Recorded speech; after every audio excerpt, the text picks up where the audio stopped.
여러분, 혹시 이런 경험 있으신가요?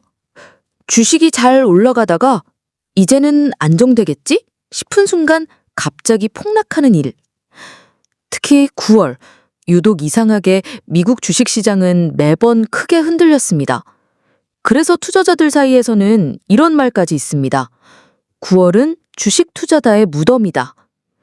그런데 마침 이번 9월, 내일 바로 소비자 물가지수 CPI가 발표되고 다음 주에는 FOMC 회의가 기다리고 있습니다.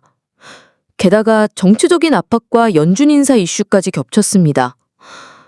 여러분, 이런 상황에서 시장이 어떻게 움직일까요? 이번 9월도 전통처럼 무너질까요? 아니면 모두가 두려워할 때 오히려 기회가 될까요? 오늘은 이 질문에 답을 찾아갑니다. 주식 투자자들이라면 꼭 알아둬야 할 9월의 전통적 약세장, 이른바 september 이펙트 이야기를 해보겠습니다. 먼저 데이터부터 보겠습니다. 1928년부터 지금까지 거의 100년 동안의 통계를 보면 S&P 500은 9월의 평균 수익률이 마이너스 1%대입니다. 다른 달은 대부분 플러스인데 유독 9월만 마이너스예요. 나스닥도 비슷합니다. 1970년대 이후 데이터를 보면 9월은 다른 달보다 훨씬 성과가 떨어졌습니다. 그럼 실제 사례 몇 가지 볼까요?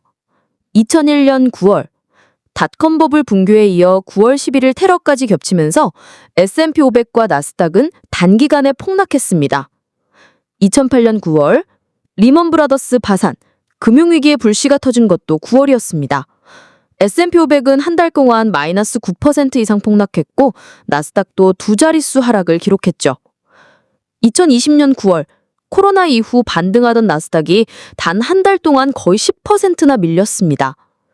2022년 9월, 고금리 우려가 커지면서 S&P 500이 한 달 동안 마이너스 9%, 나스닥은 무려 마이너스 10% 넘게 빠졌습니다.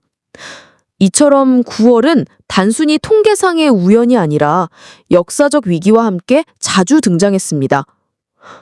그렇다면 이번 9월은 어떨까요? 첫 번째 변수는 바로 내일 발표되는 CPI입니다. 9월 11일 동부시간 아침 8시 30분, 한국시간 밤 9시 30분에 공개됩니다. 시장이 가장 집중하는 건 근원 CPI입니다.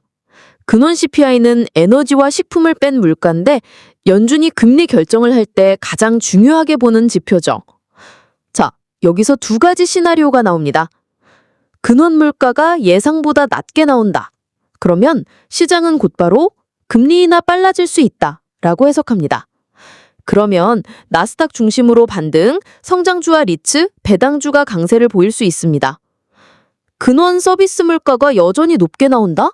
그러면 금리 오래 간다 라는 해석이 나옵니다. 장기채 금리가 오르고 나스닥은 급락할 수 있습니다. 즉, 내일 CPI 하나로 이번 9월의 분위기가 완전히 달라질 수 있는 겁니다.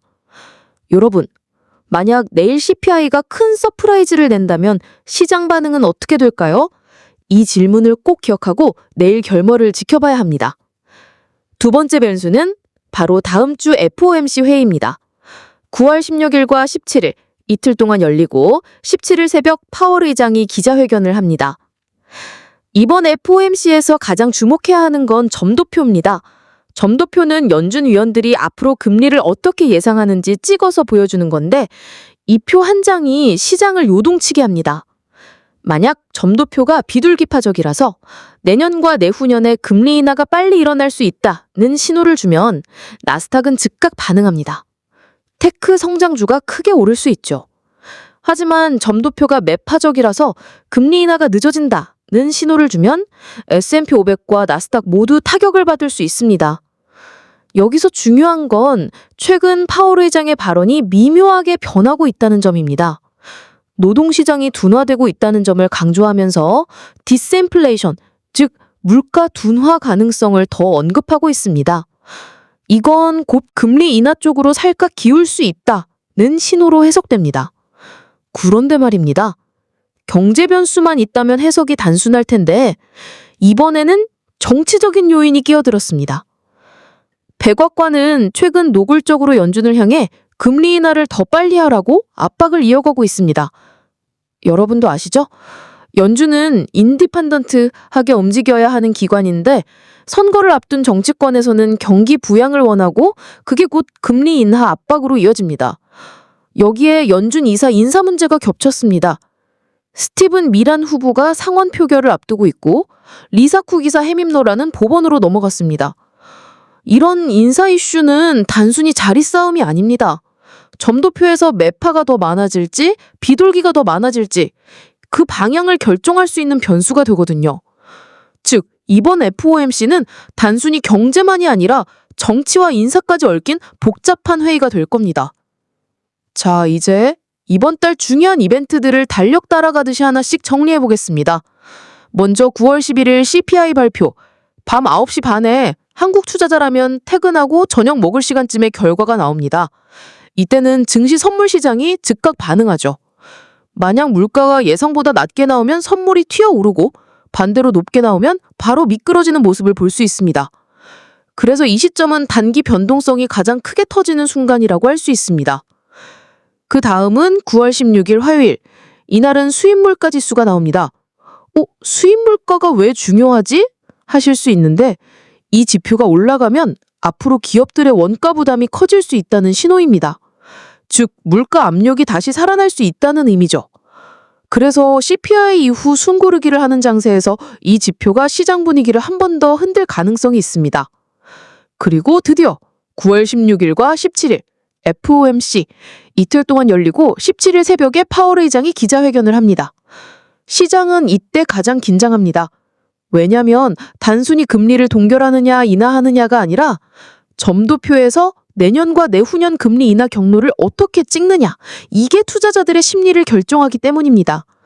실제로 과거에도 점도표 한 줄이 시장을 하루 만에 뒤집은 사례가 많았습니다. 그리고 마지막 9월 25일 PPI 발표, 생산자 물가 지수인데 이건 기업들의 원가 물가입니다. PPI가 높게 나오면 앞으로 소비자 물가도 다시 튀겠다는 우려로 연결됩니다. 그러니 이번 달의 마지막 파도라고 할 수 있죠. 즉, 이번 9월은 11일 CPI, 16일 수입물가, 16일, 17일 FOMC, 25일 PPI 이렇게 4번의 고비가 기다리고 있다고 할 수 있습니다. 이제 이 일정을 흐름으로 그려보겠습니다. 첫 번째 파도는 9월 11일 CPI. 시장은 일단 물가 숫자에 놀라고 그 여파가 2, 3일 정도 이뤄질 수 있습니다. 두 번째 파도는 9월 16일 수입물가. 여기서는 물가 진정이 진짠가? 라는 재검증이 일어납니다.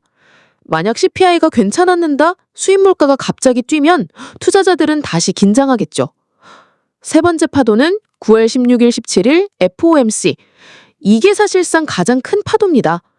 점도표가 매파적으로 나오면 시장은 크게 밀릴 수 있고 비둘기적으로 나오면 안도 랠리가 나올 수 있습니다. 네 번째 파도는 9월 25일 PPI. 마지막까지 시장을 흔드는 변수죠.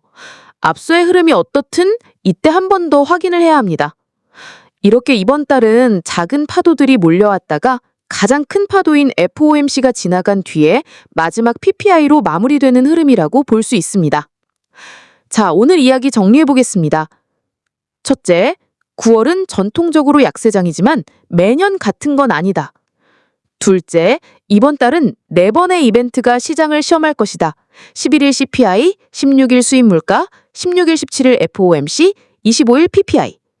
셋째, 이 4가지 이벤트가 각각 파도처럼 몰려와서 시장을 흔들 수 있다는 점을 기억해야 한다. 여러분, 이 4개의 날짜만 기억하셔도 이번 9월 변동성 장세를 훨씬 더 차분하게 바라볼 수 있을 겁니다. 이번 9월 미국 주식은 또다시 전통처럼 무너질까요?